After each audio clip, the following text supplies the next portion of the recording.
Boa tarde, pessoal, tudo bem? Eu sou a professora Lorena Raizama e vim gravar para vocês a resolução dos exercícios 1001 questões de enfermagem da EBSER. Olha só que legal! Hoje a gente vai iniciar a resolução das questões de central de material e esterilização. Depois eu volto para resolver questões da disciplina de centro cirúrgico. Galera, olha só, a orientação é que vocês resolvam os exercícios depois de já terem estudado um pouquinho, dar uma revisada na matéria, aí vocês resolvem e depois vocês vão assistir o vídeo junto comigo, já acompanhando a correção dos exercícios, ok? Acho que é a melhor forma da gente estudar e conseguir absorver bastante as questões que vamos trabalhar hoje. Vou começar então, não temos uma ordem aleatória do conteúdo, tá? São questões que estão vindo, aliás, não temos uma sequência muito lógica, são questões que estão vindo aleatoriamente, tá? Olha só, vamos começar na 731, então quem tá com o livro aí sabe que tem o capítulo de CME e quando chega lá no capítulo de CME, a primeira questão é a 731. Vamos começar? Olha só. No que se refere a tipos de processo de esterilização de produtos médico-hospitalares, julgue o item subsequente. A limpeza prévia dos produtos médico-hospitalares deve ser rigorosa para garantir a eficácia da esterilização, independentemente do material e do método de esterilização. Olha só o que está dizendo nessa questão. A limpeza do produto deve ser rigorosa, independente do tipo de material que ele estiver lavando. O que vocês acham? É óbvio que sim, não existe método de esterilização que consiga ser eficaz com uma sujidade aderida no material, tá? Então, se você não tem uma limpeza eficaz, não adianta você ter o melhor método de esterilização, porque não vai conseguir eliminar todos os micro-organismos se você não tiver feito o básico, que é o processo de limpeza, tá? Então, a resposta é certo. Essa tava facinha, né? Vamos ver se a gente acho uma mais apimentada aqui. O processo de esterilização por vapor saturado sob pressão é o mais utilizado em hospitais e o mais econômico para a esterilização de artigos termorresistentes. Então, olha só, na mesma questão, a EBSER colocou sobre a vantagem de se usar vapor saturado sob pressão. Quando eu falo de vapor saturado sob pressão, eu estou falando sobre que método? Estou falando de um método físico por autoclavação. Galera, é o mais utilizado nos hospitais? Sim, esse é o método de ouro, né? É o mais utilizado, tem menor custo, melhor custo-benefício. Por quê? Gente, não preciso de muita coisa, só preciso de água tratada, uma máquina qualificada que esteja em pleno funcionamento. E aí, lógico, né? Temos os testes pra gente fazer as qualificações e tal, e validar o processo, mas, gente, pensando em economia, ficamos com as autoclaves. Mas eu não posso pensar que a autoclave vai resolver todos os meus problemas, porque eu só posso utilizar para materiais que são termorresistentes. Afinal de contas, as autoclaves, elas possuem uma temperatura muito alta no método de esterilização, né? Quem lembra qual é a temperatura da autoclave? Quem dá mais? Vamos já puxando essas coisinhas pra gente não esquecer, né? Cadê? Galera, 134 ou 121 graus, tá? Deixa eu ver se aqui eu consigo. Não, essa não é a caneta correta. Galera, 134 ou 121 graus. São ciclos diferentes, mas com 134 ou 121, a gente consegue fazer a eliminação de todos os micro-organismos, inclusive de todos os esporos. Quando se fala de 134 graus, a gente usa uma média de 3,5 a 4 minutos na morte desses esporulados. Olha só que legal, né? Eu estou usando como referência que máquina para falar de um método tão rápido de autoclavação. Obviamente eu estou falando da autoclave Prevaco, tá? Que é a nossa referência para o Ministério da Saúde, é a referência no manual de esterilização. A autoclave gravitacional, ela já está deixada de lado. Ela não é a autoclave de escolha nos dias de hoje. Por que, Lorena? Justamente pela dificuldade de liberação do resíduo de ar que ainda fica na câmara, mesmo depois da atuação do pré-vácuo. Da bomba de vácuo não necessariamente não vai existir na autoclave gravitacional. Só existe bomba de vácuo na autoclave pré-vácuo. Então eu consigo confiar mais no processo das esterilizações, vapor saturado sob pressão por autoclave pré-vácuo, tá bom? Então tá corretíssima também a 732. Na mesma questão, temos outro item do CESP, a esterilização de pós e pomadas deve ser feita em estufa e em vapor saturado sob pressão. Galera, que polêmica colocar em 2018, como tá aí na prova, uma questão falando de utilização de estufa. Muito polêmico colocar como correto, porque olha só, as estufas nos dias de hoje, elas já não são benquistas. Na EDC número 15 de 2012, veio falando que as estufas não devem ser utilizadas e ponto. Mas não houve revogação da legislação anterior que falava da utilização de estufa somente para óleos e pós. Então, nos dias de hoje, os hospitais já compram óleo e pó estéreo. Então, não é uma prática comum a gente ter uma estufa no meio hospitalar para esterilizar pó e óleo. Mas, como a legislação nunca foi revogada, a RDC 15 2012 só fala que eu não devo utilizar e ponto, sem revogar a anterior, então eu acabo ainda tendo a opção de esterilização de óleo e pó em estufa. Ah, Lorena, mas aí não seria adequado a gente utilizar vapor saturado sob pressão? Galera, vapor saturado sob pressão. Olha só, as autoclaves, quando utilizadas para óleo e pó, imagina só, o pó vai virar creme, né? Eu não consigo esterilizar por causa da pressão e porque vapor condensado vira água. O óleo eu coloco no frasquinho e o pó vai virar creme. Então não é interessante. Galera, essa questão diz que a esterilização de pós e pomadas deve ser feita em estufa e em vapor saturado sob pressão. Tá errado, porque eu não posso esterilizar em vapor saturado sob pressão, não é um método adequado para esterilização de pós e pomadas, tá bom? Vamos ver quem acertou aí. Este item estava errado, vocês acertaram? Essa é mais polêmica, então eu perdoo quem errou. Mas fique de olho, tá, galera? Porque posso usar estufa, se colocar que a estufa tá proibida, aparecendo uma questão de prova, o que eu vou colocar? Sim, a estufa tá proibida. Isso está na RDC 15 2012. Falou de óleo e pó? Fique atento. Porque quando se fala de óleo e pó, a gente tem uma prerrogativa aí. Porque a legislação nunca foi revogada e a galera continua afirmando que a estufa pode ser utilizada para óleo e pó. Cuidado quando se fala de estufa associada a óleo e pó. Fora isso, pode colocar que a estufa está proibida, tá bom? Vamos mais uma, agora 734. Um hospital adotou métodos de esterilização por calor seco e óxido de etileno. É correto afirmar que para esses dois tipos de métodos de esterilização devem ser utilizados as seguintes embalagens. Galera, eu acho uma judiação quando eles colocam questões envolvendo essas embalagens para o tipo de método de esterilização. Por quê? Porque é meio que decoreba, né? Assim, é meio difícil gravar, mas a gente vai tentar fazer isso. Vamos ver se vocês conseguem me acompanhar. Primeiro vamos avaliar o método de esterilização. Ele colocou calor seco, que está falando de estufa novamente, e colocou óxido de etileno. Quando eu falo de calor seco, eu tenho que lembrar que aqui utiliza-se uma temperatura de 160 a 170 graus e é totalmente seco, sem vapor. Então a chance de queimaduras acontecerem nas embalagens é bem maior. Óxido de etileno, eu preciso fazer uma associação com a toxicidade desse produto. Eu tô falando de um produto, de um gás altamente tóxico por inalação, por contato. Eu tô falando de um gás que chega a ser letal dependendo da concentração, né? Então vamos avaliar isso daqui.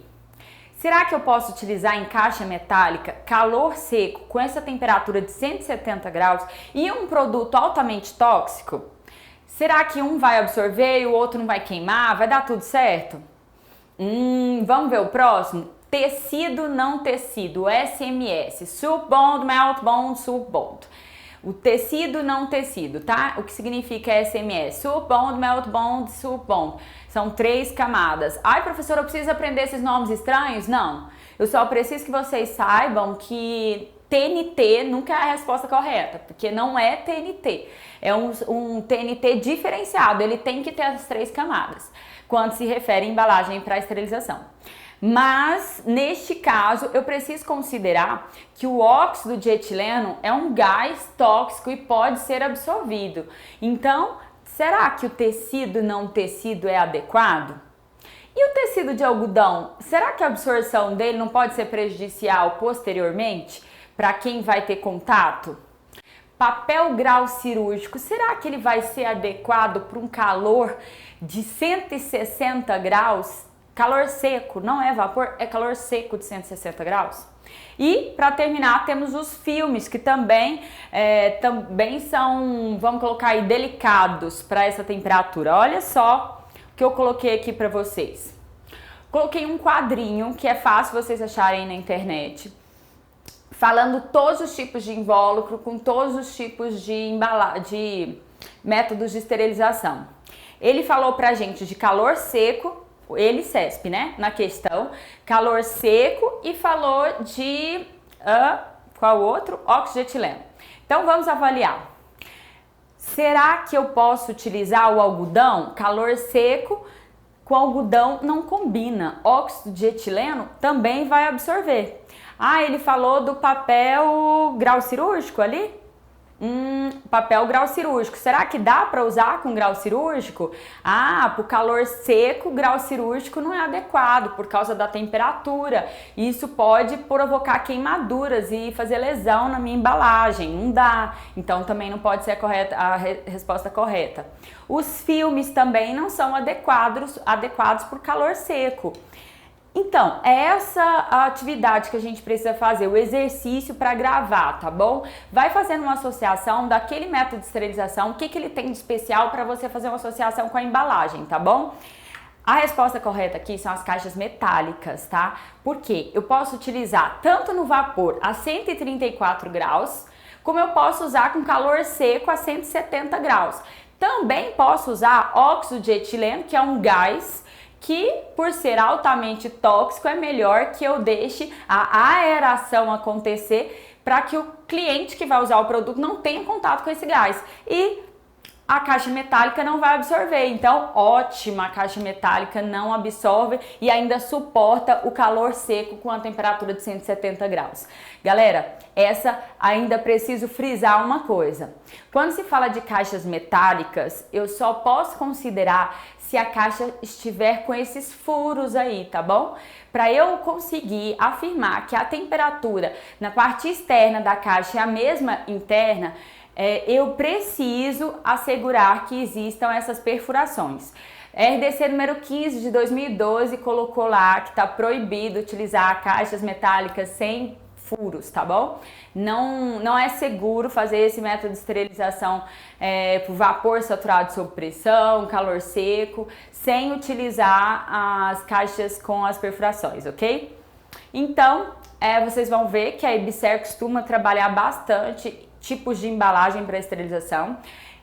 Então, a dica é: tente fazer alguns exercícios para memorizar o que tem nesse quadrinho aqui, porque quem vai fazer prova do Ibser, fique sabendo que são questões frequentes. A gente vai resolver mais algumas de CME que envolvem este quadrinho aqui, tá bom? Vamos para questão 735, continuamos com o CESP. Agora é pra gente escolher uma alternativa. Galera, o CESP é uma banca que eu adoro, mas eu confesso que às vezes eu acho que eles pegam pesado. Assinale a alternativa correta que contemple um item que o sistema de climatização da área de limpeza do Central de Materiais de Esterilização classe 2 e da empresa processadora devem atender, além do disposto nas normatizações pertinentes. Galera, a gente está falando da RDC número 15 de 2012 nessa questão. A questão inteira trabalhando itens da RDC 15 de 2012. Assim, quem quer estudar a CME Aprofunde-se na RDC 15 de 2012, porque ela fala das boas práticas da Central de Material e Esterilização. Então, é a nossa melhor referência, tá? E a maioria das questões, desde que essa legislação saiu, que é de 2012, a maioria das questões de CME envolvem essa legislação, então vale muito a pena. Só que eles pegaram itens da infraestrutura que acabam sendo assim mais difíceis das pessoas gravarem. Mas vamos lá, porque você, aluno da Infoconcurso, resolvendo as questões, vai ter mais facilidade. Letra A diz que a CME classe 2, então vamos lembrar que a CME classe 2 ela trabalha com materiais de alta complexidade, são mais, assim, vocês vão encontrar a CME classe 2 nos hospitais de grande porte, por exemplo, trabalha com CME classe 2 porque são materiais para especialidades diversas e costumam ser mais complexos, tanto crítico, semicrítico quanto não crítico. A letra A diz o seguinte: deve-se garantir a vazão mínima de ar total de 18 metros cúbicos por hora de metro quadrado. Meu Deus, o que está falando aí, Lorena? Vamos tentar por eliminação?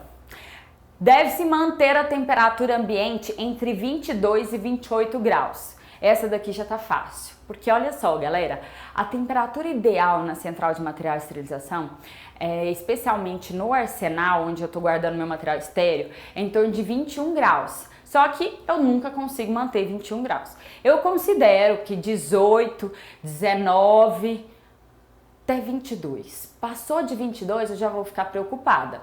Galera, 28 graus já é muito para mim. 28 graus pode comprometer a esterilização do meu material. Vocês sabem que quanto mais quentinho, mais facilmente existe proliferação de micro-organismos, né? Vocês sabem, esses lugares quentinhos aí, é mais fácil ter mau cheiro, porque os micro-organismos proliferam nessas áreas, por isso a gente tem que ter um cuidado e higienização mais adequada, né? Então, galera, calor no arsenal de jeito nenhum. A temperatura vai ser entre 21 e 22 graus. Então, eu já sei que 28 de jeito nenhum. A B eu já sei que está errado. A letra C diz que eu devo manter um diferencial de pressão positiva entre os ambientes adjacentes com pressão diferencial mínima de 4,5 PA. Olha só, pessoal, ele tá falando de Pascal, olha só. Quando ele faz essa avaliação de pressão positiva, a ideia é que a gente consiga fazer troca de ar no ambiente.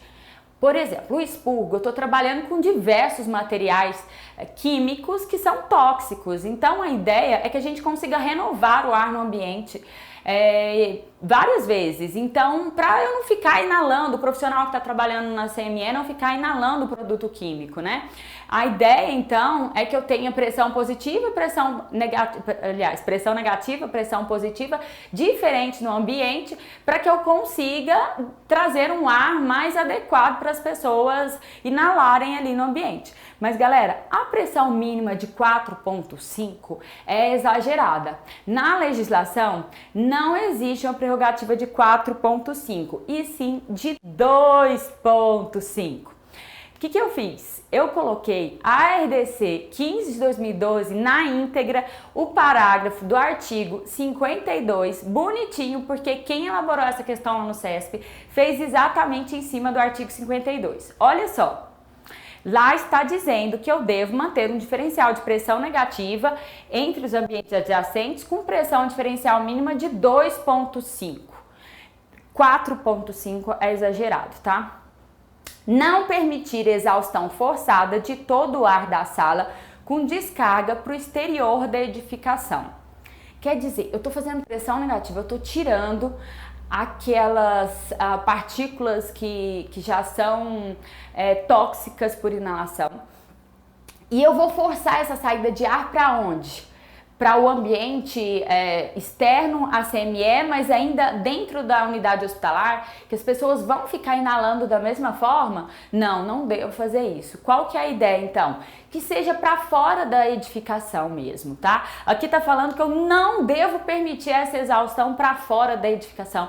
A ideia é fazer exatamente isso, tá? Que seja para fora da edificação, para eu não trazer nenhum risco para as outras pessoas que estão circulando ali nas proximidades da central de materiais de esterilização. E a letra E fala que o ar de reposição não pode ser proveniente dos ambientes vizinhos. Quando eu faço essa troca de ar, eu preciso resgatar o ar de algum outro lugar, né? Então, os ambientes vizinhos é que promovem essa facilidade de troca de ar, porque o ar também vai ser reposto com o ar do ambiente vizinho. Galera, essa questão aqui, eu concordo que tá pesadinha para quem não conhece a RDC número 15 de 2012. Mas você que já conhece a RDC 2012, vai ter mais facilidade para entender como que acontece a ideia aqui da troca de ar no ambiente para evitar que as pessoas tenham contato com essas partículas que já são tóxicas. A reposição do ar deve ser feita também com o ar do ambiente vizinho. Olha só como está a RDC número 15 de 2012. O sistema de climatização da área de limpeza do CME classe 2 e da empresa processadora devem atender, além do disposto nas normatizações pertinentes, os seguintes itens. Fala da temperatura de 18 a 22, então no mínimo 18, no máximo 22 graus. Fala que eu devo garantir vazão mínima de ar total de 18 mesmo, exatamente como está lá na questão. Manter um diferencial de pressão negativo entre os ambientes adjacentes com 2,5 de PA. Prover exaustão forçada de todo o ar da sala com descarga exatamente para fora da edificação.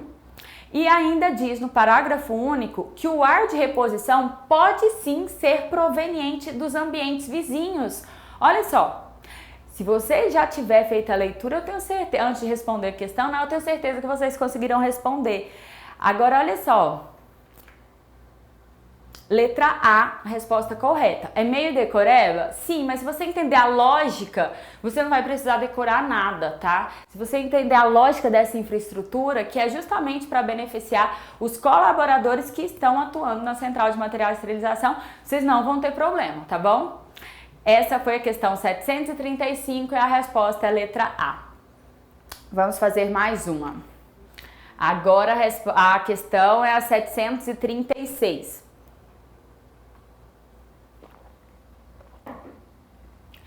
Essa parece bem mais fácil, olha só.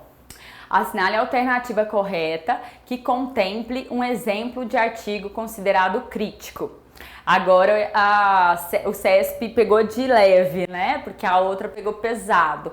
Essa daqui tá bem facilzinha perto das que a gente já resolveu. Galera, a letra A diz que inaladores são críticos. A B diz que peça de mão de motores. A C, termômetro. D, comadre. E a E, baldes. Ai, professora, eu não sei bem o que é essa peça de mão de motor. Eu não tô sabendo sobre isso. Vamos por eliminação? Letra A fala inaladores. Então, inalatórios são artigos considerados semicríticos. Eles não precisam de esterilização. Quem já está acostumado aí com o nosso esqueminha das vias de namoro sabe que os artigos semicríticos são aqueles que penetram por via de namoro, e daí a gente lembra de dar um cheirinho no cangote do gatinho, e daí vocês vão fazer aquela associação. Cheirei o cangote do gatinho, usei a via de namoro. Se inalatório é por via de namoro, não é crítico. Ah, eu não sei o que é peça de mão, então vamos para a letra B. Termômetro. O termômetro eu uso na pele íntegra. Pele íntegra, então eu vou considerar que esse artigo seja não crítico. Comadre também é utilizado na pele íntegra. Balde também, utilizo o balde para banho, para alguns outros procedimentos, mas no geral são procedimentos que eu utilizo como artigo não crítico. Sendo esses não críticos, eu vou ter que levar em consideração que a peça de mão e motores deve ser considerada crítica. Vamos ver? Que é isso, hein? Esse aqui é o motorzinho de uma serra. daquela que serra o externo para cirurgias cardíacas. Eu coloquei imagem aqui para quem não conhece essa peça de mão, para vocês fazerem essa associação. Então, é um instrumental cirúrgico, portanto, ele ultrapassa, né, todas as superfícies da pele, e então eu devo considerar que este é um artigo crítico. Lorena, não tô lembrada da classificação que fala de crítico, semicrítico e não crítico. Dá uma revisadinha lá na classificação de Spalding de 1968, mas você pode revisar isso também na RDC número 15 de 2012, porque eles apresentam os conceitos de crítico, semicrítico e não crítico, e é uma questãozinha bem batida, né? Então, proibido errar quando se trata de crítico, semicrítico e não crítico, porque é muito comum aparecer nas provas e a gente tem que estar com isso na ponta da língua. Essa daqui tá fácil. Peças de mão de motor, porque é um procedimento cirúrgico, né? A utilização, porque aqui tá fazendo diérese, que é rompimento de tecido. Se rompeu o tecido anatômico, já posso considerar que este é um procedimento com artigo crítico. Vamos lá. A questão 737. Essa diz o seguinte: analise as alternativas abaixo e assinale a que apresente um exemplo de material crítico. Galera, essa daqui foi um pouquinho mais ardida do que a anterior, porque ela deixa a gente em dúvida com alguns itens. Olha só. Letra A fala aparelho de cistoscopia. Letra B, válvulas de Ambu com componentes metálicos. Letra C, termômetro. D, comadre. É de endoscópio do trato digestivo e respiratório. O que acontece? Esse tipo de questão abre até margem para a gente entrar com alguns recursos. Olha só, aparelho de cistoscopia, para quem não conhece, é para visualização da bexiga. Então, só identificando do que se trata, esse aqui serve para visualização da bexiga. As válvulas de Ambu com componentes metálicos ou não, são utilizadas para quê? Ventilatório, inalatório, galera. Ambu entra nas vias de namoro. Se é via de namoro, eu já sei que a classificação é de semicrítico, eu não posso considerar aqui como resposta, porque está perguntando dos críticos. A letra C fala de termômetro, que a gente acabou de falar que é não crítico, tem contato com pele íntegra, assim como a comadre.